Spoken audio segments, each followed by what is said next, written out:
Hello everyone, it's Mozart here. Well then, last night, or rather this morning, was quite a laugh. And in yesterday's video, when I was recording it, I recommended waiting for the close of this candle before making a decision. As you can see from the situation this morning, it wasn't in vain. In total, there was quite a significant profit-taking after breaking through the $100,000 mark, and the price of Bitcoin has dropped nearly 14% from its peak of $104,630 to $90,000. Well, it was $90,200 on the futures, 14% down to 90 grand, $1,000. Well, it was $90,200 on the futures. That's a big drop. There were a lot of liquidations in this drop. It was quite independent. This means that it was mainly Bitcoin that fell. The altcoins were pretty stable, more or less, and many of them are already starting to recover as of this morning. However, this is a significant event, and if we take a look at any 1-minute candle to see where the main drop occurred, nearly 15,500 Bitcoins were traded in that minute. In a minute candle. In just 1 minute's candle. That's a massive figure. In this drop, all the 10 times leverage positions that were built up after breaking through the $100,000 mark got wiped out. Everything that was above $100,000 with high leverage has been wiped out from the market. During this drop, the funding rate that we looked at and analyzed yesterday fell from 0.1%. Well, roughly speaking, it dropped tenfold to 0.01%. Obviously, the funding was cooled off very quickly this time. Well, roughly speaking, it fell 10 times to 0.01%. Of course, this time the funding cooled down very quickly. Massive leverage led to $66 million liquidated, equating to $1 billion, marking the largest recent overnight event. Basically, in terms of liquidations, this was one of the largest in recent months, although by no means the biggest. $66 million in pure cash, without considering leverage, was liquidated, and taking into account the average leverage in the system, which is clearly above 10 now, it was around $1 billion. If we look at the liquidation map over the last 3 months, that overnight liquidation was essentially the largest and was roughly on par with the liquidation at the end of September and the beginning of October. If we look at the liquidation map for the last 3 months, then the night liquidation was in fact the largest and it was roughly on par with the liquidation at the end of September and the beginning of October. I think rockets flew again from Iran to Israel, or the other way round. I've got all mixed up with them, from Israel to Iran. Pretty big, to put it simply. But, of course, not as big as it was in the summer. For example, like it was on the 5th of August. Yeah, everyone remembers that Black Day. That's $155 million in pure cash and 1.5 to 2 billion with leverage. And July, 5th of July. And the 25th of June. We obviously didn't cover the 3 largest liquidations. But if we had covered them, this bull market would have just turned around. Plus, there was quite a significant profit taking. This is the number of coins transferred to profit by long-term holders after breaking the 100,000 mark. Here we can see 3 massive waves of transfers to the exchanges. So, basically, it's quite a clear and significant profit-taking. Of course, MTGOX has managed to sneak back in here again. He's messing up all the charts with his transfers of 3,000 Bitcoins. But considering that the volume in this hourly candle reached 30,000 Bitcoins, MTGOX's share is only 1/10 of that. So, basically, you can consider this a clear profit-taking chart. Next. Now, considering the new realities, what can we say about the chart? We've stayed in the white channel. Yesterday, there was a chance to consolidate in this turquoise channel.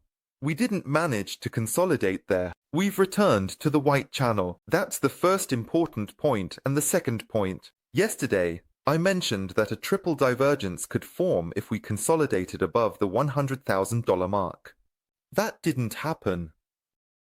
Yesterday's candle closed at $97,000, not surpassing the high from November 22nd. Thus, we are basically left with a double divergence on the RSI, which simply continues to be filmed in this sideways movement. Basically, nothing has changed, there's no triple divergence, and that's on the RSI, so the double divergence remains and continues to develop. And on the MACD, there's not a single divergence, the MACD line has continued to drop. And I'll be honest with you, that's actually great for the market and very positive. And there is not a single divergence according to MACD, the MACD line continued to fall further. And I'll be honest with you, that's actually great for the market and very positive. Why? Because Bitcoin may continue to remove this divergence for some time. It may go to retest some volume of this traded candle from yesterday. I don't know how far it will go, either up to the boundary of the white channel or drop lower, returning to the 92 to 93 marks, hang around there for a bit, accumulate, consolidate, trade a bit, and then move on, for example. So, the likelihood of this scenario has increased significantly after yesterday. So, I'm setting a new limit order, which means a new entry point for a long position. Avoid scams and know your actions. Subscribe to my Telegram for signals and position management. Here I give all my entry points, all signals, not only for Bitcoin. And I hold positions until the end, either until the take profit or until the stop, without paying attention to temporary manipulations, to temporary market manipulations. The link to my Telegram channel is in the description below this video. Given the current realities and the fact that the price has stayed within the white channel, I'm setting a new limit order at 96.066, right at the lower boundary of that channel. I can't think of anything here for now. I've got my stop loss set at 89,899. That's also an unusual stop. This is what's known as a stop trigger. Those who trade with me on Telegram already know what this is. I'm explaining it again for the newbies. A stop trigger is a stop that doesn't activate just by touching the red line, but rather if any daily candle closes below the red line, only then do we close the stop manually. It doesn't close automatically. Only then do we close the stop manually. It doesn't close automatically. That is, the stop here is quite clear and logical. If we go down and settle below yesterday's candle, this will not be a very good sign and will most likely mean that we will at least go to test the $85,000 mark and at most close the nearest gap, that is, up to 77. Therefore, this stop will hold with a high degree of probability, even if we reach it. It is clear, correct, and the only true one that I now see in terms of the daily time frame. So, I'm placing it here. Take profit at 120 to 162, 1 to 1, which is the standard I've been using lately. We're not going to jump up any higher for now, because the price, considering this picture, can stay in a sideways movement for quite a while. In this sideways movement, it might not last long, but still, we have to face reality, right? Historically, these sideways movements do last for a while.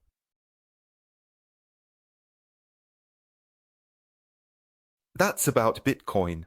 At the same time, the altcoins were really strong during Bitcoin's drop, meaning that dominance pretty much tanked along with Bitcoin's fall. We tested the 200-day moving average perfectly and pushed off again and flew down. We're heading down again. Most likely, the price will return to this channel dominance around 54 to 55%. It will probably stall here, and there'll be a pause, then we might bounce back or move to the next levels, around 52 to 53%. Those zones and those gaps, that's the situation with dominance at the moment, as on the weekly chart, dominance is on a downward trend, and it's dropping actively. We've hit the yearly moving average for dominance, or you could consider it the 50-week moving average.